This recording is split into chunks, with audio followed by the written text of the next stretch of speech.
Bonjour à tous, merci à l'opposition. L'argument sur l'économie n'a pas été énoncé par manque de temps, effectivement, mais merci d'avoir réfuté un argument qui n'a pas encore été énoncé. Cela prouve que l'opposition réfute par principe. Il ne cherche pas à comprendre exactement ce qu'on dit et il réfute exactement à tort et à travers.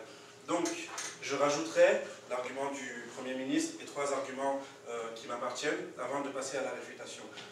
On parlait de l'aspect économique. Aujourd'hui, ce qu'on essaie de souligner, et permettez-moi par l'occasion de recentrer le débat, parce que quand on parlait d'hier, on parlait bien du XXe siècle, nous sommes aujourd'hui au XXIe siècle, donc les exemples qui datent de 2000 ans, s'il vous plaît, pour la prochaine partie, gardez-les-vous dans la poche.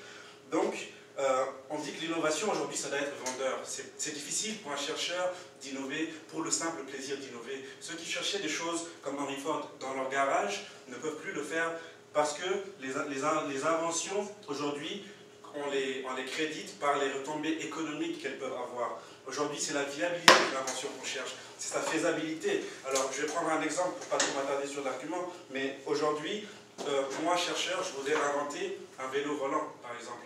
Je vais inventer un vélo volant, je trouve les moyens techniques de le faire, mais je ne peux pas le faire, je ne commercialiserai jamais cette invention, elle n'aura jamais l'impact nécessaire, parce que ça coûte tout simplement trop cher, personne ne l'achètera, aucune compagnie ne voudra me financer. Donc c'est bien pour ça que l'argument de l'économie nous permet de dire qu'aujourd'hui, pour un scientifique, quand on se met dans la peau d'un scientifique, et non pas pour la société en général, il est plus difficile d'innover. Premier argument du Premier ministre, deuxième argument qui est le mien, je vous parlerai des enjeux nationaux.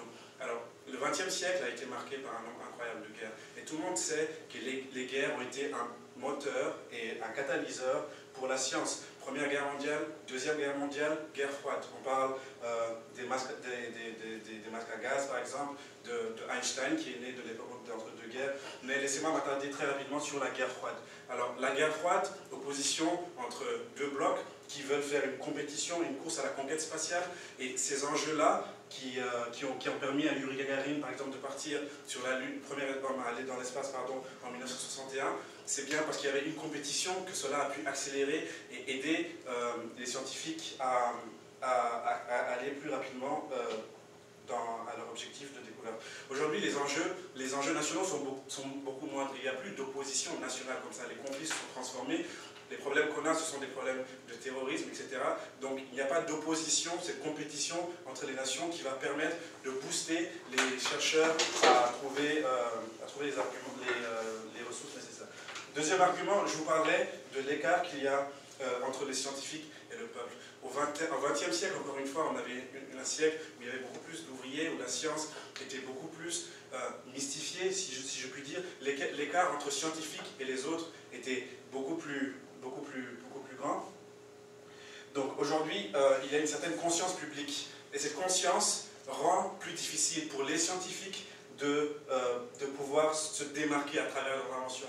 Pourquoi? Parce que c'est comme un frein pour le développement. Alors, l'éthique aujourd'hui, c'est pas parce qu'on a les moyens de faire du clonage qu'on peut le faire. Non, on a les moyens, un scientifique peut faire du clonage, mais il ne pourra pas le faire parce qu'il y a une certaine conscience éthique. Et je ne suis pas en train de critiquer l'éthique, cela vient juste prouver qu'il est plus difficile pour un scientifique, encore une fois, de se démarquer à travers son invention, parce qu'il y a d'autres réalités comparément au XXe siècle. Alors, on peut prendre l'exemple des OGM. C'est pas parce qu'on peut le faire qu'on peut le faire finalement. On a les moyens techniques, mais on n'a pas l'occasion de le faire parce qu'il y a de plus en plus de contraintes dans la société.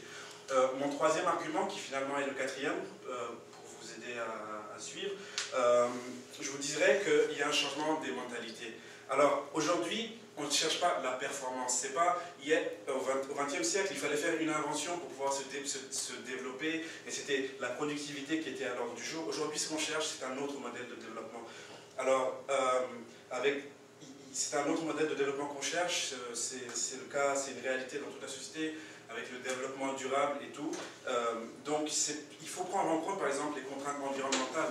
On peut faire une fusée qui permettra d'aller beaucoup plus loin. Je finis cet argument, je vous réponds. On pourra faire une fusée qui pourra permettre d'aller plus loin, encore plus vite. On ne peut pas le faire parce qu'elle pollue beaucoup. Encore une fois, ce quatrième argument vient vous montrer comment nous pensons qu'il est plus difficile, en se mettant dans la peau d'un chercheur aujourd'hui, il est plus difficile de se démarquer. Oui. Vous dites que c'est plus difficile d'être chercheur aujourd'hui qu'hier, mais c'est pas aujourd'hui qu'il y a le plus d'enseignants-chercheurs qu'il n'y en a jamais eu? Vous dites qu'il y a plus d'enseignants-chercheurs aujourd'hui, c'est bien ça? Oui, il n'y en a jamais eu.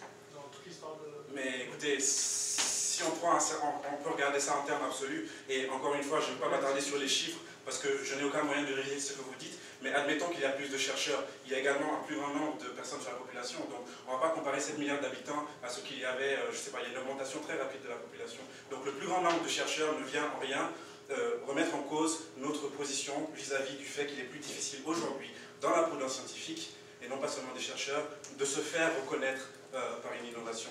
Donc, très rapidement, vous parlez de la vision archaïque du savoir, pour passer à la réfutation de vos arguments. Vous dites que nous avons une vision archaïque du savoir. Eh bien, quand on parle de science qui date d'il y a plus de 2000 ans, excusez-moi, l'archaïsme, il vient bien de votre côté.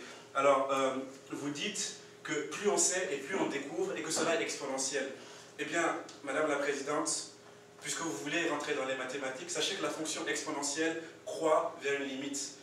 Plus on augmente et plus elle croît, et il y a une limite à cette fonction exponentielle. C'est-à-dire qu'aujourd'hui, on a beau se développer de manière exponentielle, mais on tend vers une limite, et c'est vrai dans les faits, parce que de plus en plus, on se croise à la barrière, par exemple dans le nucléaire, on était à la fusion nucléaire, on a fait plein d'innovations, mais il fallait passer à la fission nucléaire pour pouvoir faire de nouvelles inventions. Et on arrive à peine à commencer à maîtriser les phénomènes de fission nucléaire, mais ces inventions-là sont beaucoup plus difficiles à atteindre, parce que même si on a les moyens qu'il faut, c'est un autre domaine. Ce n'est pas du jour au lendemain qu'on va réussir à créer, par exemple, une machine à remonter le temps, parce que c'est un autre niveau de connaissance. Donc même si cela croît de manière exponentielle, on atteint un plafond dans nos connaissances, et il faut trouver d'autres domaines. Encore une fois, cela ne vient en aucun cas détruire notre argumentation sur la difficulté.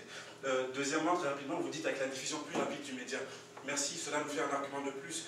Avec les médias, justement, pour un individu qui se trouve à un point quelconque, c'est plus difficile de pouvoir faire une invention et de se la faire reconnaître, sinon on sait qu'il y a énormément de concurrence partout dans le monde et que plein de choses ont déjà été faites. Je laisserai le soin au Premier ministre de reconstruire mon argumentation et de continuer sur ce point-là. Merci beaucoup.